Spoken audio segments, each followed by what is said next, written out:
मैं हूं कुमार गजेंद्र। जनपद ऑन द स्पॉट में आपका स्वागत है। हमारे एक दूसरे social media platform podcast with Kumar Gajendra में भी आपका स्वागत है, जहां आप हमें सुन सकते हैं। दिल्ली के अंदर जब तक अरविंद केजरीवाल की सरकार रही, तब तक एक सबसे खास योजना अरविंद केजरीवाल की थी, जो हमेशा चालू रहती। ये योजना अरविंद केजरीवाल की लूट का एक हिस्सा थी और इस लूट के पीछे इतना कुछ छिपा हुआ था कि अरविंद केजरीवाल हर बात में सिर्फ और सिर्फ इसी योजना को आगे कर देते थे। और इस योजना का नाम जानते हैं क्या था? ये योजना थी ऑड इवन योजना। यानी कि सर्दी का मौसम शुरू हुआ नहीं और अरविंद केजरीवाल का ऑड इवन शुरू हो गया। आखिर इस ऑड इवन के पीछे क्या था, ये तो हम अभी आपको बताएंगे, परंतु उससे पहले ये जान लीजिए, अब दिल्ली की जनता को ऑड इवन नहीं झेलना पड़ेगा। दिल्ली की मुख्यमंत्री नहीं, अरविंद केजरीवाल एंड कंपनी को मिट्टी में मिलाकर, धूल चटाकर सत्ता के सिंहासन पर बैठी दिल्ली की मुख्यमंत्री रेखा गुप्ता ने इसका ऐलान कर दिया है कि अब दिल्ली के लोगों को ऑड इवन नहीं झेलना पड़ेगा। पॉल्यूशन कंट्रोल के नाम पे जो दिल्ली के लोगों को, दिल्ली के खास वर्ग को, यहां पर यह भी समझिए, दिल्ली के लोगों को नहीं, दिल्ली के एक खास वर्ग को, मिडिल क्लास वर्ग को, जो कार लेकर चलता है, जो 4 पहिए की गाड़ी में चलता है, उसको प्रताड़ित करने के लिए, हमारी बात को दोबारा सुनिए, अरविंद केजरीवाल ने दिल्ली के एक खास वर्ग को टारगेट करने के लिए, दिल्ली के उन लोगों को, मिडिल क्लास को, जो कार से आते जाते, कार से चलते हैं, उनको प्रताड़ित करने के लिए यह ऑड इवन योजना निकाली थी।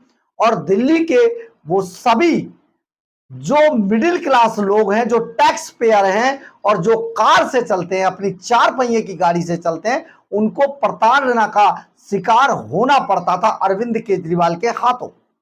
इसी वजह से अरविंद केजरीवाल हर साल ऑड इवन शुरू कर देते थे। लेकिन अब रेखा गुप्ता सरकार ने इस ऑड इवन योजना को बेकार की योजना बताया है और उन्होंने साफ तौर पर कह दिया है, ये योजना दिल्ली के एक विशेष वर्ग को केवल परेशान करने के लिए लागू की जाती थी।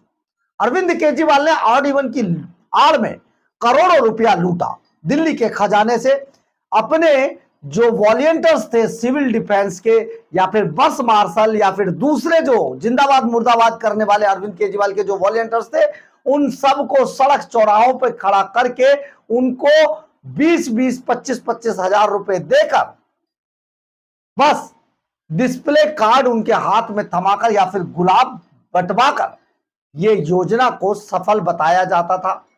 और 10 सालों तक यही सब अरविंद केजरीवाल नौटंकी करते रहे। इसके जरिए अरविंद केजरीवाल ने दिल्ली के खजाने से करोड़ों रुपया लूटा। यानी कि खर्चा 10 लाख का होता होगा तो खर्चा 10 करोड़ का डाला जाता था। अरविंद केजरीवाल ने बहुत माल बनाया। आप इसका अंदाजा इससे लगाइए कि अरविंद केजरीवाल ने दिल्ली को इतना लूटा कि आज अरविंद केजरीवाल हर स्टेट में चुनाव लड़ रहे हैं।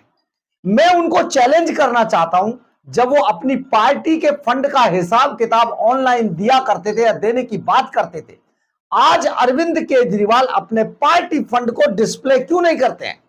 वो दिखाएं कि उनकी पार्टी को कितना फंड आया है और किस किसने फंड दिया है, पता तो चले हमें भी। आतंकवादियों ने कितना दिया, खालिस्तानियों ने कितना दिया, पाकिस्तानियों ने कितना दिया, न्यूज क्लिक से कितना आया, ये सब अरविंद केजरीवाल अब नहीं करते हैं। जो अरविंद केजरीवाल पारदर्शिता की, ट्रांसपेरेंसी की दुहाई दिया करते थे, अब वो ट्रांसपेरेंसी नहीं आजमाते हैं। अब वो छुपकर पैसा, क्योंकि ये सारा पैसा दिल्ली के खजाने से लूटा हुआ था, जिसके जरिए अब गुजरात में चुनाव लड़ रहे हैं, इसके बाद बिहार में चुनाव लड़ने हैं, सब जगह पर अपने हर पूरी की पूरी सीटों पर चुनाव में अपने कैंडिडेट उतारने हैं। अरविंद केजरीवाल, अगर आप में हिम्मत है तो आप बताइए ये पैसा आपके पास कहां से आया है? आप ये भी बता दीजिए कि आपकी बेटी की शादी में जो पैसा खर्च हुआ था वो पैसा कहां से आया है। आप ये भी बता दीजिए आप जो डिजाइनर कपड़े पहन रहे थे, जो पापा की कमीज पैंट पहनकर घूमते थे, वो पैसा भी कहां से आया, किसने फाइनेंस किया है। बहुत सारी बातें हैं। केजरीवाल इतने बड़े लुटेरे निकले, दिल्ली के खजाने के डकैत निकले कि अब अरविंद केजरीवाल किसी भी बात पर कुछ नहीं बोलते, चुप्पी साध लेते हैं। लेकिन बड़ी बात यह है, अब रेखा गुप्ता सरकार ने बहुत साफ तौर पर कहा है कि और ये सिर्फ और इवन लोगों को परेशान करने जैसा है। अगर किसी के पास एक गाड़ी है तो क्या वो घर से बाहर ना निकले। रेखा गुप्ता ने ये ऐलान कर दिया है, उन्होंने कहा है कि अगर मान लीजिए किसी के पास एक ही गाड़ी है तो क्या वो 15 दिन घर से बाहर नहीं निकलेगा। कितनी दुर्भाग्यपूर्ण ये स्थिति अरविंद केजरीवाल ने पैदा की थी, आप जरा सोच लीजिए। इसके अलावा रेखा गुप्ता सरकार ने कहा है कि जो इसके लिए दूसरे उपाय रेखा गुप्ता सरकार ने किए हैं। क्या उपाय किए हैं? 200 नई इलेक्ट्रिक बसें कल से यानी कि गुरुवार से दिल्ली की सड़कों पर दौड़ने लगेंगी। 200 नई बसें, 2300 इलेक्ट्रिक ऑटो कल से हर मेट्रो स्टेशन पर लगाए जाएंगे। इसके अलावा 18,000 चार्जिंग पॉइंट भी दिल्ली के अंदर इलेक्ट्रिक गाड़ियों को चार्ज करने के लिए लगाए जाएंगे। और उन्होंने साफ कहा है इसके दूसरे उपाय किए जाएंगे, ना कि दिल्ली के लोगों को, एक खास वर्ग को परेशान करने के लिए ऑड इवन जैसी बेफालतू की लूट की योजनाओं को चालू रखा जाएगा। दिल्ली सरकार ने मंगलवार को साफ कर दिया कि सर्दियों में प्रदूषण के दिनों में ऑड इवन लागू नहीं होगा। प्रदूषण पर काबू पाने के लिए सरकार दूसरे उपाय करेगी। ऑड इवन पर खुद सीएम रेखा गुप्ता ने कहा कि ऐसा प्लान लोगों को बेवजह परेशान करने के लिए था। उन्होंने साथ ही प्रदूषण को कंट्रोल करने वाले उपायों का ऐलान भी किया है और इस पूरी योजना को एयर पॉल्यूशन मिटिगेशन यानी कि समन प्लान 2025 नाम दिया है। इस प्लान के तहत दिल्ली के मेट्रो स्टेशनों पर लगभग 2300 इलेक्ट्रिक ऑटो लगाए जाएंगे। इलेक्ट्रिक गाड़ियों की चार्जिंग के लिए 18,000 पॉइंट बनाए जाएंगे। गाड़ियों के पॉल्यूशन की जांच सही तरीके से हो रही है या नहीं, इसके लिए पीयूसी केंद्रों का हर 6 महीने में ऑडिट होगा। गुरुवार से 200 नई इलेक्ट्रिक बसें भी सड़कों पर दौड़ेंगी। पब्लिक ट्रांसपोर्ट में लॉन्ग टर्म योजना के तहत 5,000 नई इलेक्ट्रिक बसों को शामिल करने का प्लान है। 500 वर्ग मीटर से बड़े प्लॉट पर बनने वाले इमारतों के लिए दिल्ली प्रदूषण नियंत्रण कमेटी के पोर्टल पर रजिस्ट्रेशन करना अनिवार्य होगा और ताकि ऐसी जगहों की निगरानी की जा सके। वहां धूल तो नहीं उड़ रही। आबो हवा सुधारने के लिए 61 लाख पौधे लगाए जाएंगे। वहीं 9 लाख से अधिक पौधे मुफ्त में भी बांटे जाएंगे। इसके अलावा 1 नवंबर से BS6 इलेक्ट्रिक CNG गाड़ियों की एंट्री होगी। दूसरे राज्यों से दिल्ली आने वाली गाड़ियों पर दिल्ली सरकार ने फैसला लिया है कि 1 नवंबर से सिर्फ BS6 इलेक्ट्रिक या CNG वाली गाड़ियां ही एंट्री कर सकेंगी। जिन गाड़ियों की उम्र एंड ऑफ लाइफ यानी कि पूरी हो चुकी है, उसकी पहचान के लिए दिल्ली की सीमाओं और पेट्रोल पंपों पर NPR कैमरे लगाए जाएंगे।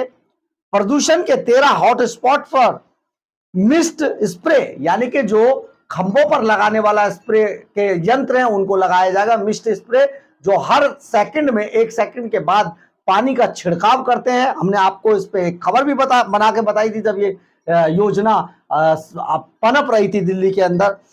इसके अलावा 200 मैकेनिकल रोड स्वीपर्स और 1000 से अधिक water sprinkles, 140 anti smog gun पूरे वर्ष हर समय सक्रिय रहेंगी ताकि पॉल्यूशन को बढ़ने ही ना दिया जाए, पनपने ही ना दिया जाए।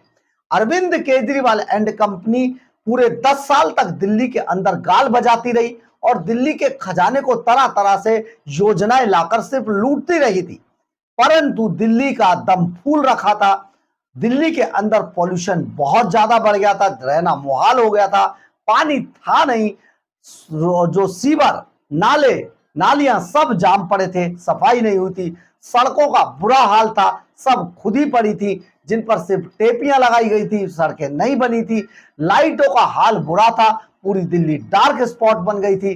तो ये अरविंद केजरीवाल की जो नर्क वाला उनका जो मॉडल था, अरविंद केजरीवाल नर्क मॉडल, तो ये जो नर्क मॉडल था इसने दिल्ली को नर्क बनाकर रख दिया था। लेकिन अब ऐसी सभी योजनाओं को जिसमें दिल्ली के लोगों का नुकसान हो, उन सब को रेखा गुप्ता नहीं चलने देंगी। उन्होंने इन सब के लिए मना कर दिया है। उन्होंने साफ बोला है कि ये सिर्फ दिल्ली के लोगों को महज परेशान करने के लिए और खजाने को लूटने के लिए अरविंद केजरीवाल जैसे लुटेरों ने ऐसी योजनाएं दिल्ली के अंदर लागू की थी, जिनको अब आगे ये योजनाएं नहीं चलने दी जाएंगी। इसकी एवज में उन योजनाओं को लाया जाएगा जो सचमुच दिल्ली के लोगों को उनका बेहतर जीवन जीने का प्लान देंगी और अवसर देंगी।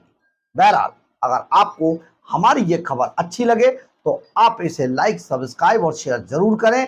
कमेंट्स बॉक्स में अपनी